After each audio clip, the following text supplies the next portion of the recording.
Welcome to the Red Network, where real estate dads juggle the high-stakes hustle of their careers with the heartwarming chaos of family life. Whether you're closing deals, changing diapers, or chasing dreams, we've got you covered. Join us for stories, strategies, and laughs as we navigate the perfect balance between hustle and home.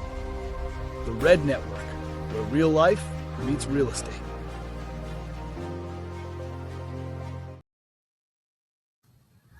All right, today's guest is somebody who truly understands what it means to build a business in a life from the ground up. Judson Sullivan is a dedicated realtor serving Middle Tennessee, and since making the move from Alabama to Franklin in 2018, he's developed a deep connection to the growth, community, and opportunity this area offers. What makes Judson stand out is his diverse background, everything from college baseball, coaching, and recruiting to financial services and mortgage. This combination gives him a unique edge when it comes to guiding clients through one of the biggest decisions that they'll ever make. He's known for putting relationships over transactions, focusing on trust, clear communication, and helping people make confident, informed moves in a competitive market. But beyond real estate, Judson is a family man, a husband to Sarah, a dad to Tucker and Tatum, and someone who truly lives out the values we talk about on this show. Balancing hustle and home. Let's get into it. Judson, welcome to the show. Appreciate you having me. Thank you. Man. Thanks for being on. So went through a little bit of your background, but kind of walk us through your journey from you played collegiate baseball and then went into coaching and then into your early careers. Tell us about that. Yeah. So kind of like a lot of kids in the South, I was an athlete from the time that I could pick up a ball, I guess, or at least we thought I was an athlete more or less. So yeah, I played college ball, played a small school down in Montgomery, Alabama.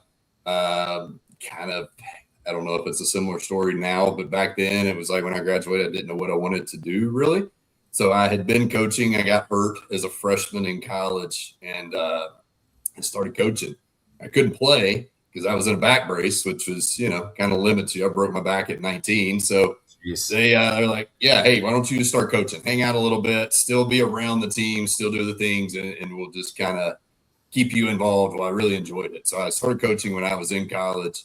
And then when I graduated, I got a phone call from my high school coach, and he's like, hey, if you're coming back to Tuscaloosa, come over here and coach. So I coached at my high school for a year. Went up, coached at another high school, and then it was kind of decision time, right? It was, do I want to be in a classroom or do I want to go do something else? Or do I want to go pursue collegiate coaching, had an opportunity to go do that.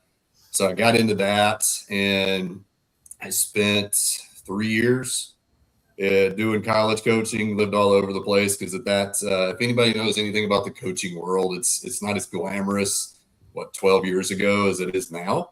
You start with nothing. And so I did all of that. I quit. I got out in when did I get out? 2014. And it was kind of one of those like fork in the road decisions because I'd been in it long enough to where I'm either going to stay in this thing for life or I'm getting out and I've got to, go figure out what else I can do. I had a couple opportunities. Coaching wise, I was living in Southwest Georgia at the time. I could have gone to South Florida. I could have gone out to middle of nowhere, Oklahoma. Stayed in the coaching ranks, had an opportunity to potentially do some pro scouting. Didn't really want to live in my car for the most part, which is kind of what that was going to be. So for me, it was what skill set do I have? Because the last test I'd taken was the NCAA recruiting test. And that's, open book and not real intensive there.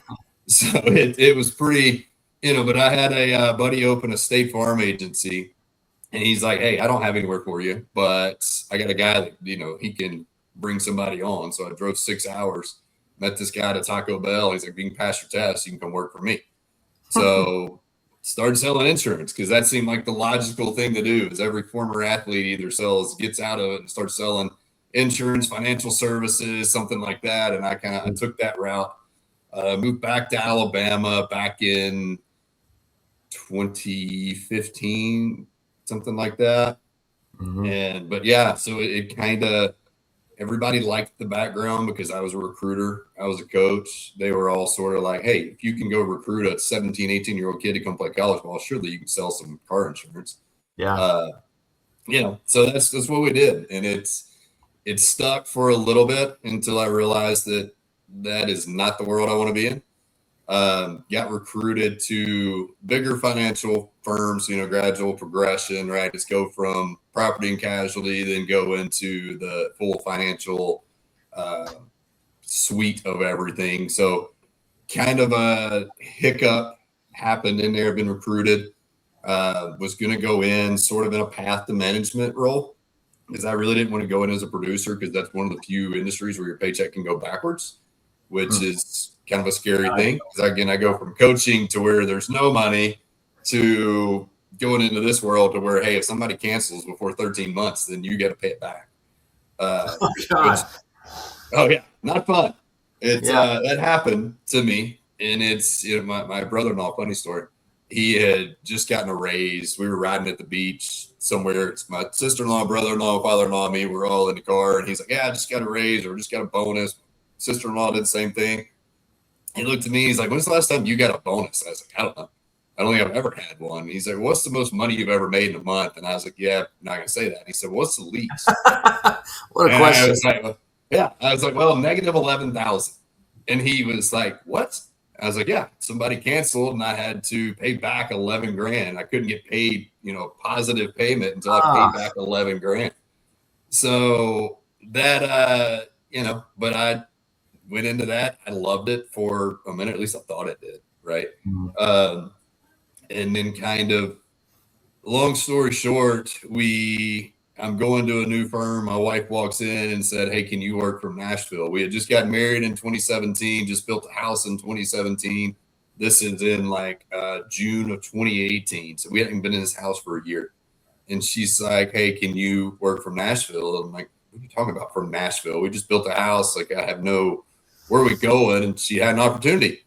And originally it was a no. By the time Monday rolled around, it was a hard yes because they had basically made everything better for her. And so I walked in my first day and said, hey guys, I'm moving. They said, cool. We're taking everything away. So great. This is fun. So that was July 1st. By August 18th, we're residents of Franklin. And happens. Life comes at you fast. So sold our house. So my real first dabble in real estate was selling a house 380 days after I built it and realizing that losing money is a real thing. Mm-hmm. And it does not feel good when you do that.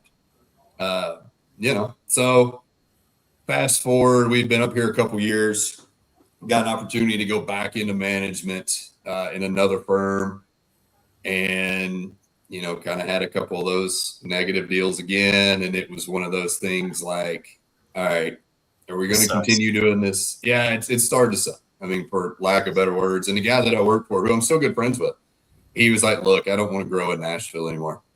And because it was my job, I was going to build the office. Everything was going to kind of go around me. I was going to be the center of it, whatever you want to say, and build around. And he's like, I don't want to grow in Nashville anymore. And I'm like, all right, I can't keep doing this. So what's the largest thing and lowest barrier to entry that I can sell and, continue making the same money? And that was real estate. So that's the 30,000 foot view. That was in 2022. Okay. 2022, decide to get into real estate. This is going to still kind of pique that sales itch. But fortunately, not something that if somebody decides to move, you have to pay back the commission. Yeah. At least I can't go negative. It's still got the sales. I'm a competitor at heart. I have to win, even though I know that's wins and losses aren't in everything. In my head, it is. Oh, they are. It's I don't know. Why keep score? Why is there scoreboards? Why do we put who's the best? Who does all these things? Right. Yeah. So how can I go do something that? And I got told this when I was in the financial world, and I kind of live by it. And I probably don't need to, but I do. But you've got a zone over here where you're just really stressed, and you run over here, which is really relaxed, and live somewhere in the middle called the stretch zone.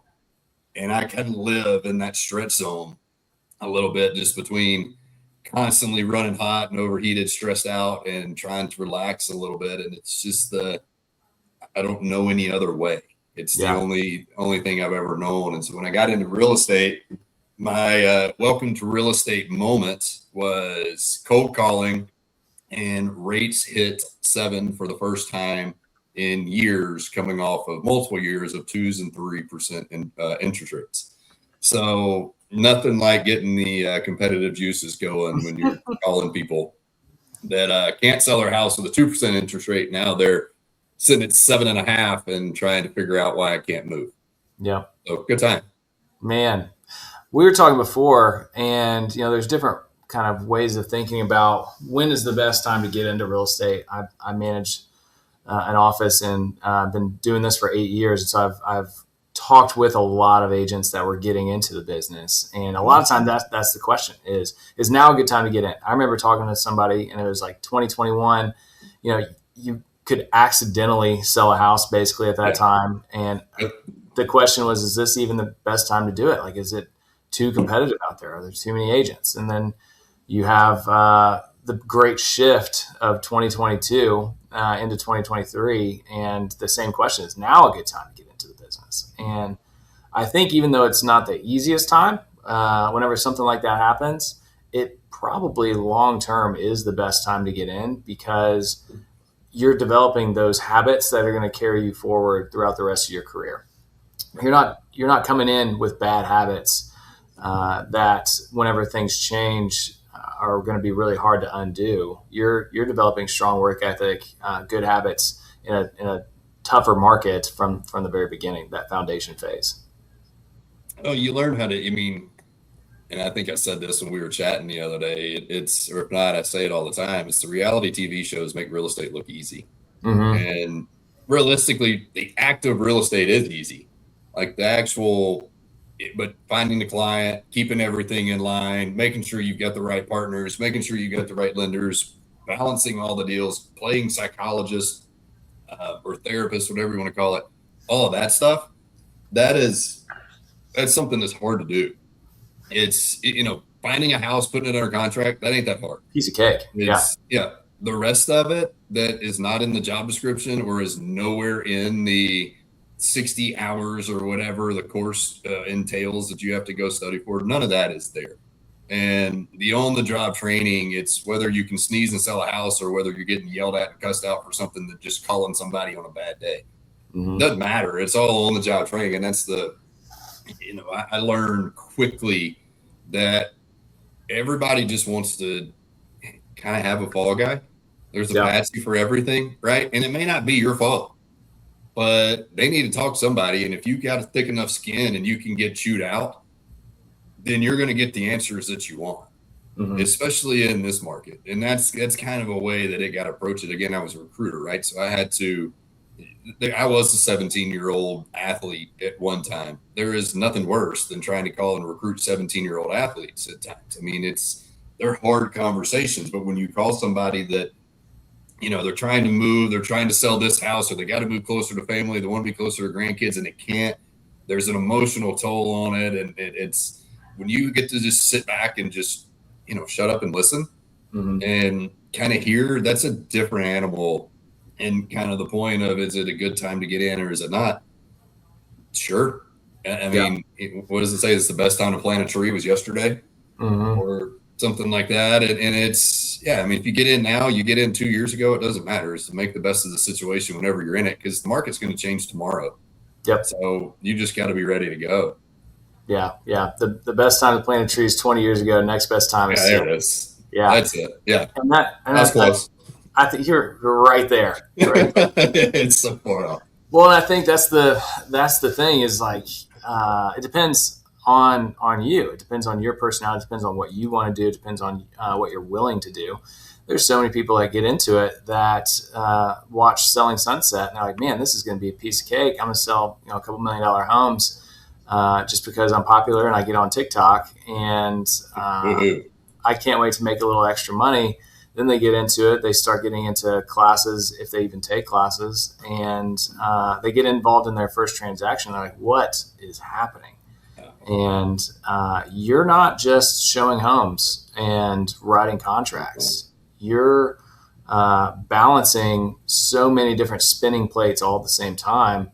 And then also you're having to, like you said, play therapists or psychiatrists. And also you've got not only your maybe two buyers that you're being their consultant and trying to consult them through this very big decision for them, but then there's also probably 2 to 3 other egos and initiatives and wants and desires and needs on the other side of the table too. And we got to figure out how can we balance all of that out.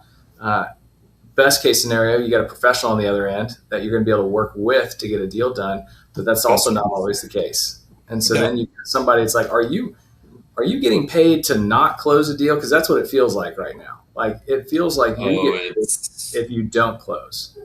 Yeah, we're in the business of communication, and I think it's a sales business that you must communicate with, and it blows my mind the lack of communication that happens in this industry. And I can get on a soapbox and talk about it, and I'll offend a lot of people probably, so I won't do it. But it's, again, at the end of the day, it's not an argument. It's very few times I've ever been in an argument in negotiations, and if it is, it's something that's just an unprofessional thing that happened.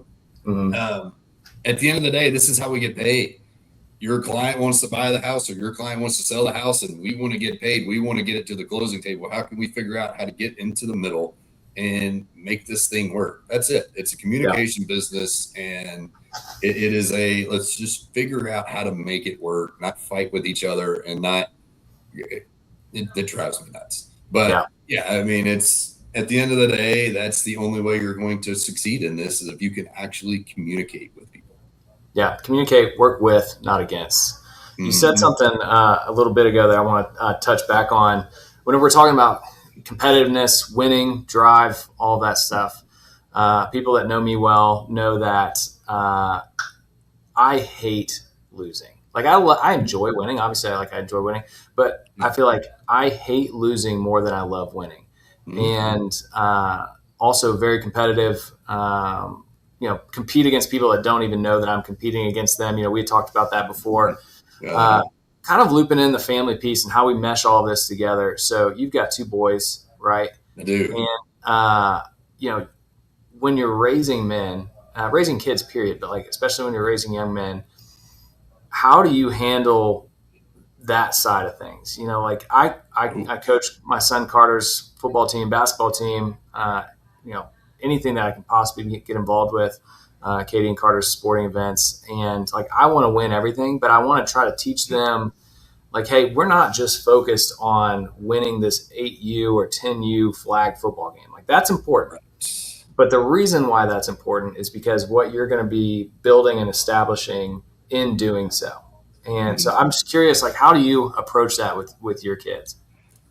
So I probably not well, but I have an idea, like, of, because I hate to lose, and I'm the same thing. You have to hate to lose more than you love to win, but I think you have to learn to lose too. Like you have to figure out how to do it, because again, I'm a baseball guy, right? Or a former baseball guy. It's 3 out of 10 times gets you into the Hall of Fame. So that means you failed.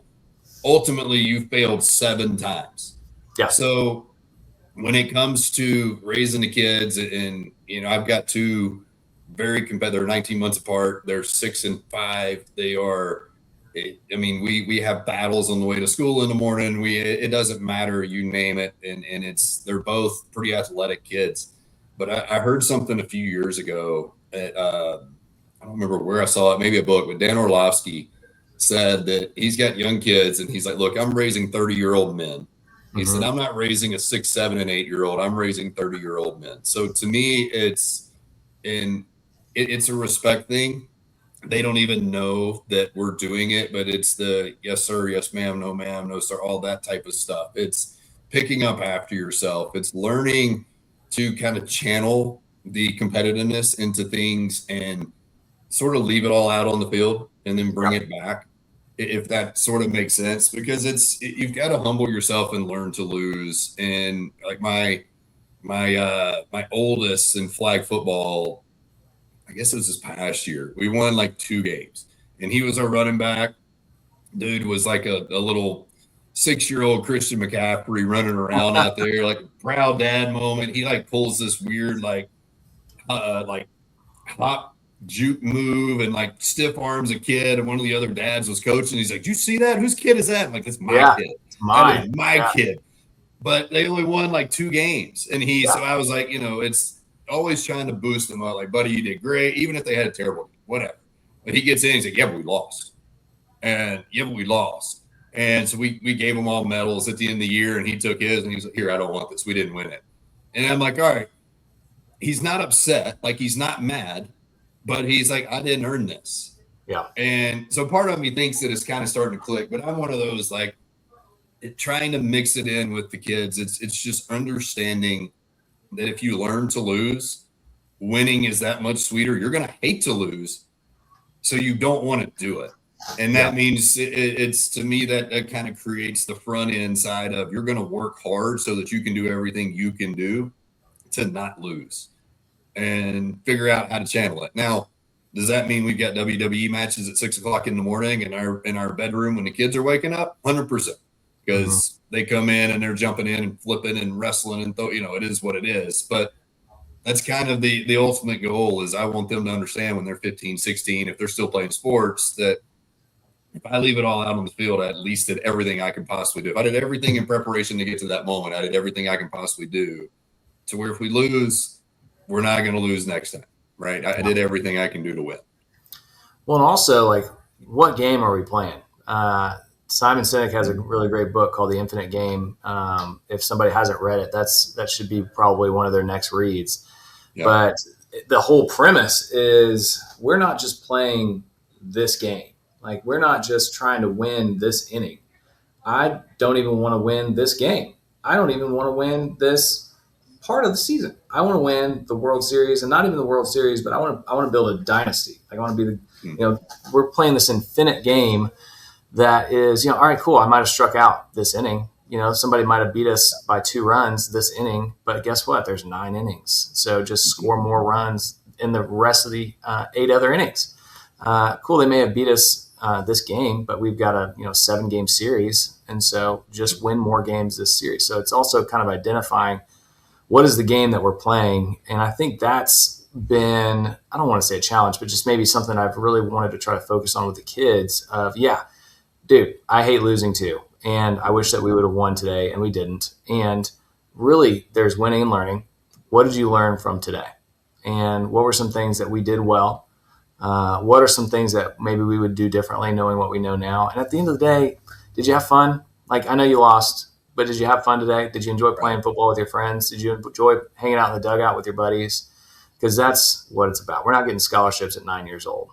No, despite what people think, because I used to get phone calls all the time, or people would figure out what I did. Like, I don't tell people that I used to coach, especially coaching now T-ball and coach bits. So, like, you think my kid's good enough to go to college? I'm like, I don't know if your kid's good enough to go to 3rd grade. Like, we don't know. But I'm first, dude. Yeah. Yeah. Like, one thing that you kind of said it too, and I'm a Alabama guy, right? So Nick Saban fan, and I don't know if it was Saban or a guy that I used to work with, but the big thing was like, be where your feet are. Yep. And you can't. So there's, I love analogies, but it's be where your feet are. And then there's a pastor that I listen to, and he talks about the myth of there. And the myth of there, like, when I get there, I'm going to do this. When I get there, I'm going to do this. What are you doing to get there? So if you can combine the two, and if you can be where your feet are and do everything that you can possibly do so that you don't have to say, when I get there, you're doing everything you can do on your way there, then you don't ever miss out on an opportunity. Because if you're doing everything where your feet are at the moment that you are capable of doing, then you left it all out. And like you said, it's, did you have fun? Did you do everything you could do? If you got beat, you got beat, but you prepared, you did everything, you executed the way you were supposed to, and you can't hang your head at that. And that's the biggest thing, which, again, I'm not like, and I reference back to my 6-year-old, or he was 5, whatever, I was playing football. The dude didn't want the trophy, but he knew he did everything he could do to help his team win, but he didn't feel like he earned the trophy. But he knew, he's like, I played well, but we didn't get it, so I don't want it. I didn't earn this. So it was kind of, again, proud dad moment on the whole, understanding that piece of it. That's awesome. Speaking of being where your feet are, so big, I guess one of the main focuses of this podcast is how real estate professionals that just above everything else enjoy being a dad, how do they balance hustle and home? So, you're very busy. You got a lot of things going on, real estate, kids, all the things. How do you personally balance hustle and home? Very poorly, probably. I think I'm learning. I've actually listened to a couple other episodes of this, and I'm like, what do these guys do that's different than what I do? Because we're in a world where our phone doesn't start ringing until 10 o'clock and it may stop at 7 p.m. Right? That's the thing that I've never understood is why does someone start in this industry until 10 a.m.? I'm up at 4 o'clock every day. And part of that is I want to get, I like to go to the gym. I like to have just a few minutes of just non-chaotic stuff. And that's kind of my unwinding moment starts in the morning, not in the evening. Yeah. And so for me, balancing it, if I can start early and get everything rolling, then I'm able to sort of keep going so that like I coach both of my kids in baseball right now. So we get home, we got practice on Wednesday, practice on Thursday, sometimes games on Friday, games on Saturday. We go to church, family time on Sunday. So trying to balance it as much as possible. And I can work from my phone. Yep. And I don't have to. Yeah, do what? Gift and a curse with that. It's the gift and a curse. Like putting it down, my wife looks at me sometimes and like I get that look. And I'm like, all right, I need to, I got to get off this thing. But it's trying to figure out like, there are times like I love going to practice because I put my phone up and I never look at it. I love going to games. I put my phone up and never look at it. So I have a partner now too, which is a new phenomenon for me because I don't have to do everything by myself. Yeah. And that was the whole intention of partnering and all of that is because like I went to, where did we go? Spring break a couple of weeks ago. We went to Orlando. I didn't work for 5 days. Yeah. I looked at it. I tried. But everything else was handled.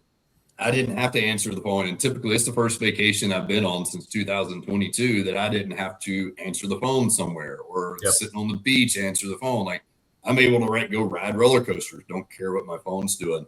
So trying to find the boundary, I guess, is kind of the hard part for me right now. But it's also my kids want to be outside. I can't do like they'll play some video games and stuff. We played Mario Kart yesterday because they got a little what's the little Nintendo Switch deal or whatever it's called. Yeah, that thing. I'm way too ADD to do anything else. Like I have a obnoxious amount of energy, but like we sat on the couch and they just want to watch us play Mario Kart. So I'll go back to my childhood and play Mario Kart all day long. Do you let them win? Do you let them win whenever you play? No. Yeah, me neither. No mercy. With that, not to interrupt the story, but this just popped into my head. And I think it's important because you said it earlier. If you can learn to lose, because you do need to learn to lose. No one's undefeated in their entire life. You need to learn to lose and lose well so that you're not a sore loser. But if you learn to lose, then winning is that much sweeter. And we were playing not Mario Kart, but Mario Party. And nice. I'm always like undefeated in Mario Party, and I love crushing my friends and family and anything, especially Mario Party. And the kids they're ganging up on me, and everybody wants to beat Dad. And Carter, he's ahead. He's beating everybody. He's winning. I don't think he's ever won. And he's at the very end. And they give like the bonus stars and stuff for like random things, pretty much out of your control. He knows he's about to win, so he's pumped. And I got 2 bonus stars for like, moving the most space, like something out of my control and stupid. And I got 2 bonus stars and I won by 1. And he just cried. He was so sad. And I was like, buddy, it's okay, man. And he was having such a hard time. Well, the next time he did win, and he won legit, like he won the entire thing. And he was you would have thought he won the lottery. And, if you don't experience those like lows and losses, then you're not going to experience like the euphoria of I finally beat Dad. And so, it's coming. I mean, it doesn't matter. And I tell my kids this all the time when they get mad because I won't let them win. I go to the gym every single day because y'all are going to be bigger than me. And at some point, I need y'all to think I'm Superman. At some point, you're not going to. Yeah. And because you're going to be bigger than me. But until then, I'm going to do everything I can to, try to be that. And you're going to be bigger than me, faster than me, stronger than me. Like that 5-year-old will go out and knock out 5 or 6 pull-ups. I just have to pick him up, put him on the bar, and he'll knock it out. Like He's going to be strong. He is strong. But what's the Steve Harvey deal? Like the clip on TikTok where he's like, there's one person in the world that wants you to be better than them, and that's your dad. Yep. And that is all day, every day. I said, it's not right now. You will be. I want you to be better than me, but you're going to have to learn, you got to earn it. And that's just kind of that mentality of you better earn it and you're going to grow and you're going to do it. But I want them to beat me in everything. I ain't going to let them. No. Well, and right now you're the rabbit, you're exactly. The bar. And if it's a high bar, they need to know that they can achieve it and that they will achieve it and you're going to help them do it. But they also need to know, like, hey, you're not going to just luck into this. This is a high bar. No.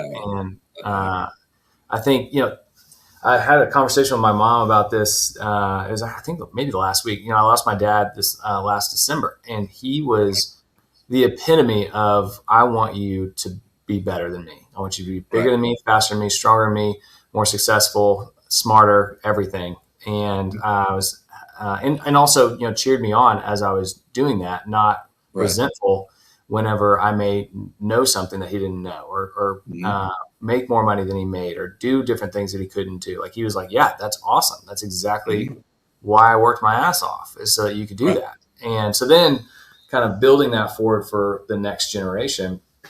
And Katie's super athletic. She's very talented in gymnastics, gets great grades, super smart. Carter's a pretty good athlete and has been really excelling in like football, baseball, did well in basketball. But Carter is wicked smart. And I had told my mom, I was on my way home, I was talking to her on the phone. I was like, it's going to be weird because there's going to come a time where I'm going to say, like, oh crap, like, he's smarter than me. And she's like, yeah, that happened to me too. And it's like, oh man. And so it'll be a weird, because like, hey, like, I know better, I've got more experience, and then there's going to be that mesh point. And I think it's probably going to be uncomfortable for both at that mesh point. But then understanding, like, okay, yeah, you got it from here. Like, you're probably smarter than I am. I have that fear of, at some point I'm going to be sitting down doing homework with one of the kids, and I'm going to look at it and I'm not going to know how to do it. Well, if you're doing Common Core math, then that moment is right now, because it makes no sense. Yeah. I'm good with numbers, but I'm terrible at math. It makes no sense. Like, I love numbers. Like 2 + 2 = 8. That makes sense to me. 2 + 2 = 4. And all. No, I don't. It doesn't make sense. Luckily, my wife's an engineer, so she can get it. But there's going to be that time to where I'm sitting there and I'm like, I have no idea how to do this. And, because I hustled my way through school. I was not an academic All-American by no means. So, but yeah, I mean, it's that you're trying, again, like you said, you set the example, right? They have a living, breathing example. And I've heard you say this on before, and I've heard it on a bunch of other podcasts. It's more caught than taught. So you're a walking example, what you say, what you do, how you act, how you treat others, how you treat your spouse, how you treat the kids, treat people around you. I mean, they see it. They all see it. And it's important to make sure you don't, again, kind of be where your feet are in that, as you're all in every moment, because you never know what they're going to see. You really don't, or here. And like you just said, we talked about, you're the bar and you're the standard and you're the example, and you're leading no matter which direction you lead in. So you could be a alcoholic that's never home, that's, a terrible husband, all this stuff. Well, all right, that's what, I'm now expecting a man to be. Like, that's what my dad was. So I guess that's what I'm going to be. It's like, no, that's not it. Or you could, treat your spouse well, speak kindly to others, lead others. You have that good work-life balance. Do what you're supposed to do while you're at work, so you can do what you're supposed to do at home. Be a present father. And they're going to say, okay, well, I guess that's what a dad is. That's what a man is. Right. And so making sure that you're leading no matter what. Make sure you're leading in the direction that you want them to go. Which way do you want it to go? Mm-hmm. So whenever we're talking about leading and leading others, we're doing a lot of leading in real estate. Like, I think that's something that a lot of people don't quite understand about the industry and about what we do, is we're leading others. And I hate that people say that real estate is sales, because it's not sales. Like, it's not hard to sell a house. You just put it on the MLS and somebody says, yeah, I want to buy it. What is hard is consulting your clients to make sure that you can help them make the best decisions for them. And part of that is selling the house, is pricing it appropriately, is making sure that we're presenting it in a positive fashion so that it can sell for the price that you want it to sell with. What has been some challenges that you've faced? And I guess maybe how does it tie into like what you've done in the past, but in leading others since getting into the business 2022, how has that been for you as a real estate consultant? So it's there's two sides to every coin, right? And I am probably, I don't want to say I'm like the anti-realtor, but everything you're taught, I probably don't do. Mm-hmm. And there's a reason for that. I'm a lot of personality. I'm loud. I mean, I'm sitting here counting, it's more caffeine. I'm up early. There's the white monster. Yeah. Yeah. I mean, it's been a day. It feels like I've had 3 Mondays in a row today. So it's just, it's rolling. But it's like when I first started, I started cold calling, right? I was just picking up the phone, calling them and trying to go by the scripts, right? Everybody wants to take scripts and, hey, we're going to give you this script, read the script. Well, I'm not a script person. And I did this when I was in insurance. Same thing. I was learning P&C, learning property and casualty, basically open the phone book and I'm calling people and I would get maybe 1 lead a week. And I went to them and I said, I'm not doing this anymore. Let me do it my way. I was a recruiter. Let me recruit them. So I would show back up and I would start doing it my way. And I would have 7 to 8 to 10 lead cards a day, to the point to where they would make me stop doing it, because it was just, you've got to just kind of pull on the heartstrings and talk to people. So when I got into real estate, I was cold calling, right? And I was just getting kicked in the teeth. And I was like, forget the script. I just want to know what's going on. I just want to call. Sometimes people just want to vent to somebody. And I picked up business. I picked up leads off of it. I picked up referrals off of it. So then I started working open houses where folks, kind of give me pocket listings and different things like that. I didn't close anything off of it, but what I learned how to do was take the insurance training, and you and I had talked about this before, is I'm not a super emotional person, but I've been in industries to where I deal with emotion. Like I look across the stable and I talk about life insurance from people. What's going to happen when you're no longer here? Well, something hard to sit down and think about, right?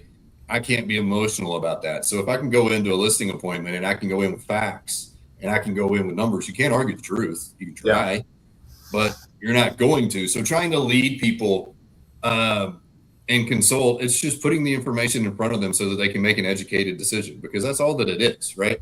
If you can, I can try to sell you stuff all day long. I promise I can talk 1,000,000 miles an hour and I'll tell you exactly what you want to hear, but it may be a load of crap and I don't want to do that. Yeah. I am obnoxiously honest. Like I said, I'm from Alabama. I'm from the middle of the bless your heart belt, right? It's everyone's condescending and you just look at it like, do they mean that or do they not? So you learn to have thick skin, and it's, that's just the way I was raised. But so I learned kind of, people are, especially like when you're cold calling and people are yelling at you, they're not mad at you. Maybe they're just having a bad day. Yeah. Why are they having a bad day? Or if you're talking to sellers and say that, what was it, a year ago or 2 years ago, we were having like 0.5 point rate increases in the same day or within 24-hour increments or something like that. And you got listings on the market and they're not getting showings and they're emotional again, because it's their home. Yeah. They're going to be emotional. That's special to them. Yeah, it's a massive decision. So if you can remain unemotional and unattached and know that they've hired you to do a job, because you're not selling anything. What are you selling? You don't own the house. You don't have a tangible product to see, feel, and touch. You're a representative of somebody and you're moving their product. It's not yours. So figure out how to balance that, keep them happy, lead them to it. And I think the biggest, I just went back to coaching. Mm-hmm. It's, because when I got in, I was young. I was 24 when I started. And some of these kids are away from home for the first time. They're, staying in hotels for the first time. We had kids that had never left the county that they were living in before. Yeah. So you've got to learn to just sort of adapt and listen, because if somebody's having a bad day, it's probably not your fault. It's just something's going on. You got to figure out what it is and figure out how to address it.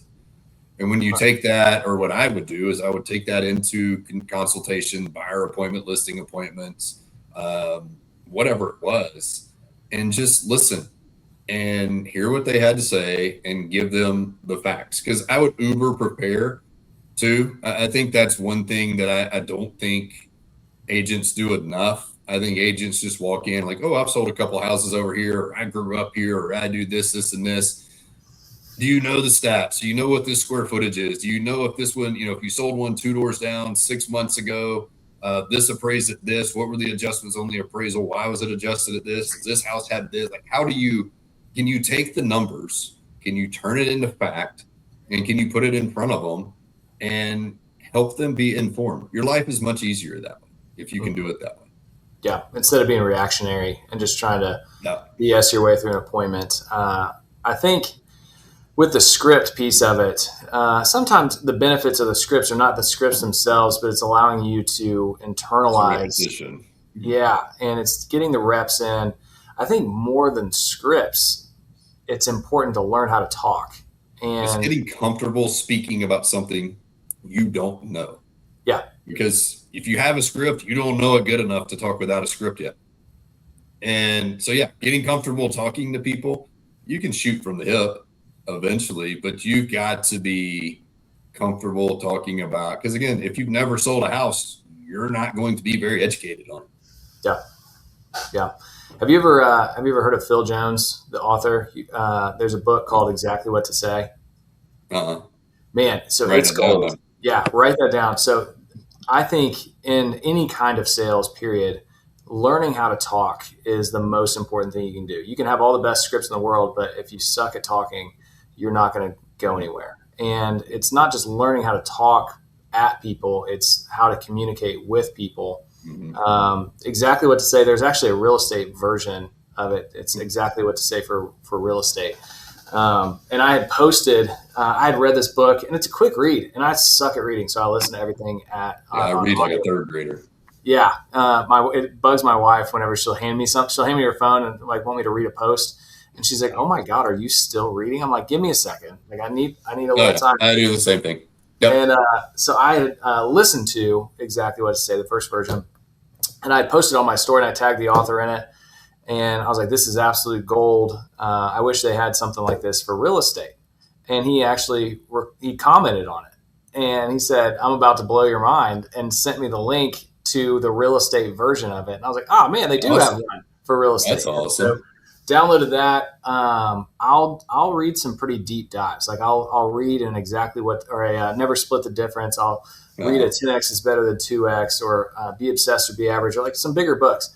But you can't go from this big book to this big book without having like what I call like a palate cleanser in between, because it's just, It gets like everything starts to run into each other. So I'll do the Exactly What to Say in between these bigger books, because one, you can never listen to it enough times. You're always going to kind of pick up new things. And then two, it's kind of that palate cleanser between the deeper dives. And so that just made me think of that book whenever you had said that, because it's not necessarily having the scripts that are going to make you a good salesperson or a good realtor or a good whatever. It's learning how to talk and learning how to communicate with people so that everybody can get what they want. It's not being manipulative, and learning how to talk in a way that's going to make sure that you are the only one that gets what you want. It's communicating so that everybody can get what they want. Well, think about it. You can go in this industry and make more money than doctors and lawyers, but they have to go to school for years and years and years to be educated and understand how to talk. We take a 60-hour class and you can do it in a month. Yep. And you can go make the same amount of money. There's no like liability on that if you can't walk and chew gum at the same time. Yeah. So you've got to understand, especially like newer. One of my goals when I first started was don't sound like I'm a new agent. I would talk to agents that have been there for 15 years, and they're like, "Yeah, you've been doing this for a little while. I can tell." Dude, I've been doing this for 20 minutes. Mm-hmm. Like I have no idea. But if you, and I think we talked about this when I was there the other day. If you're the smartest person in the room, you're in the wrong room.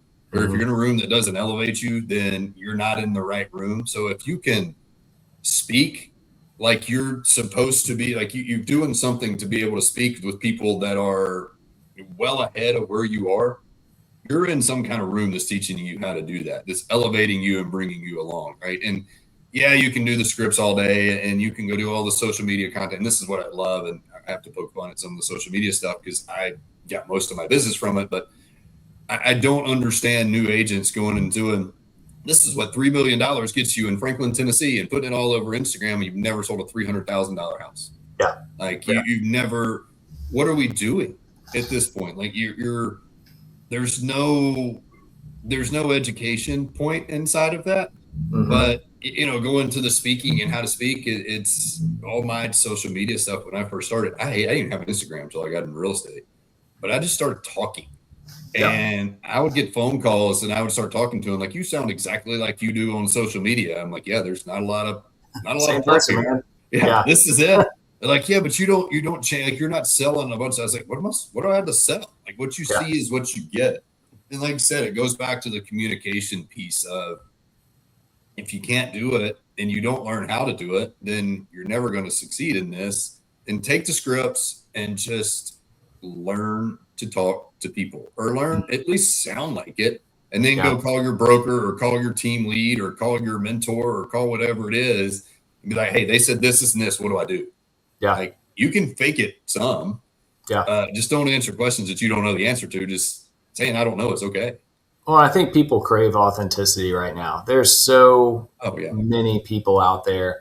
They're just selling a bag of goods. And now not only do we have human beings that are on social media that are pretending to be something that they're not, or selling things that actually aren't what you need, but now we got AI and we're battling AI, and they're not even real videos. And so like, there's just nothing authentic about where we're at in today's day and age. And so I think people crave authenticity.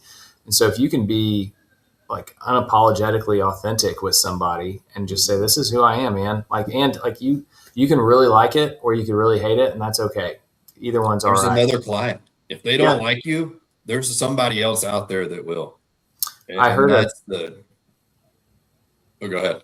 Yeah, I heard a thing on, it was I think it was Alex Ramosi, and he'd said, there's 20% of people out there that are going to love you no matter what. Like, you can do no wrong. They love you. You're their person. You're great. And then there's another 20 that are out there that are going to hate you no matter what. Maybe not hate, but not like you no matter what. And then there's kind of the 60 that's in the middle.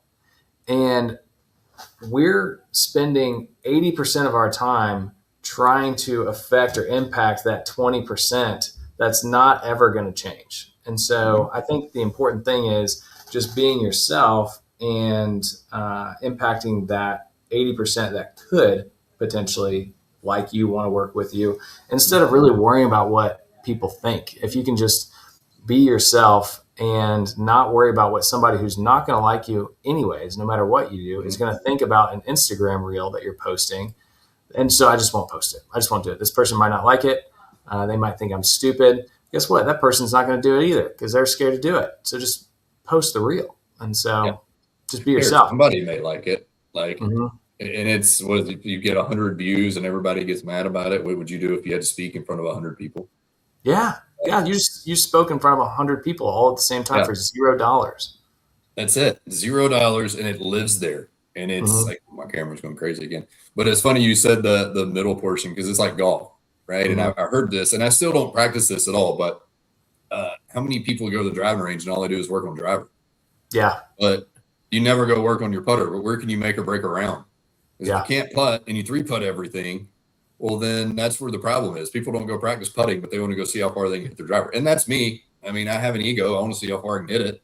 And I don't ever putt because I don't play much. So, it's the same thing. It's if you just, not everybody's going to like you. Not everyone's going to want to work with you. And that's okay. It doesn't matter. There's how many agents? 21,000 agents or something like that in Middle Tennessee. Yep. They'll like somebody. Yeah. They ain't got to be you, but somebody will like you. The odds are in your favor. Yeah, absolutely. If you saw me golf, you'd know I'd have a lot more problems than that. But I have a lot of problems. It's not a good scene.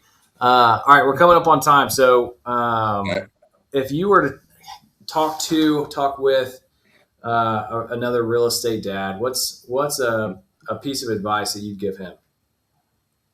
Don't ever apologize for being a parent. Don't ever apologize for having kids. You know, if you're at home and your kids are in the background screaming, it is what it is. And you call me at 7 o'clock, somebody's getting hit with a sword, somebody's punched somebody, they're running around, dogs barking. It is what it is. Like, if I'm going to answer, but don't ever use your kids as a crutch. I've done it, and it's just like, oh, sorry. And I'm like, you know what? Forget it. Yeah. Just don't say you don't have time, and don't ever use don't ever say or blame your kids or use them as a crutch or whatever it is. Because at the end of the day, if you want to go do certain things, I hate the Instagram influencers, whereas we all have the same 24 hours in a day. No, we don't. Yeah. We have 24 hours, but how you use them effectively, and embrace the fact that you're a father, you are blessed to be a dad. Don't ever hide behind it. And, just let it. Again, I took mine. I put it on social media the other day, and I had a blast. I don't know if the kids did, but I did. My youngest looks at me, and he was like, "Daddy, where's your office?" And I was like, "Well, buddy, you're sitting in it." And he's in my truck. And he was like, "No, like, where do you go every day?" So they didn't go to school the next day. And we went to all of our listings, developments, all the things, and rode around. He's like, "We own all of these?" I'm like, No.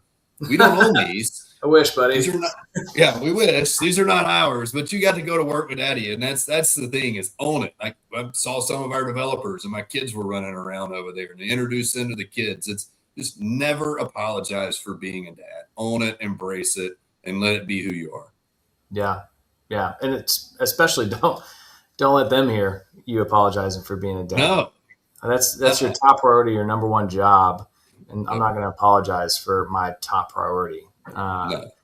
There's something that I started putting in place, and for this reason, basically, is like, I want them to know that they're my top priority. And yes, work is important, because work is the currency that allows us to build the lifestyle that we want and do the things that we like to do, but it's not the most important thing. And I've got a 25-minute drive home, and so that's kind of my like de-stressing period.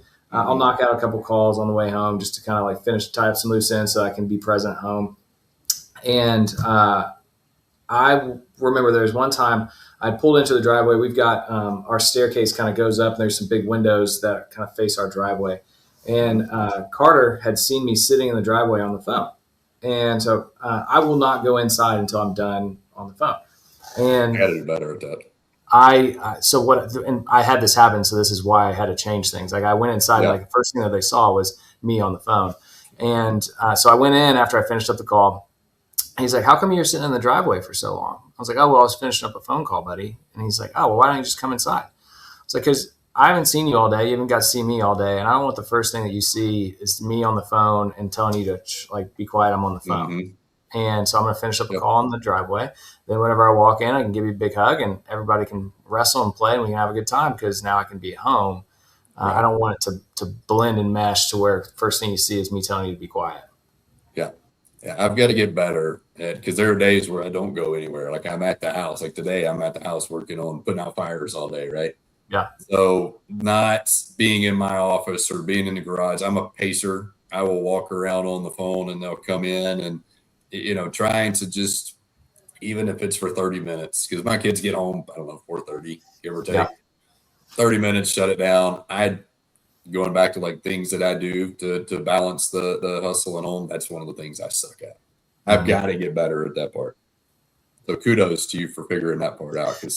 Well, it's winning and learning, right? Like we talked about at the beginning, it's, I've had some wins. I've had some things where it's like, man, I nailed it. That was really good. And then I've had times where I'm like, wow, I really lost that one. That was not a good move. And, like we tell the kids, like, all right, cool. If you lose, learn to lose and then fix it and do better. So, well, man, I could probably go for another hour talking with you. It sounds like we're a lot alike, and I think it's funny. People that know me and are listening to this, hearing you talk about being not an emotional person, are probably laughing right now, because I'm probably one of the least emotional people that I know, and it's good to hear that there's more of us out there. I am as stoic as they can be when it comes to most of that stuff. So yeah, that's great. There's more of us out there. So there is. Appreciate you taking the time, being on the episode, and looking forward to connecting more in the future. And until next time, here's to balancing hustling home. Appreciate it.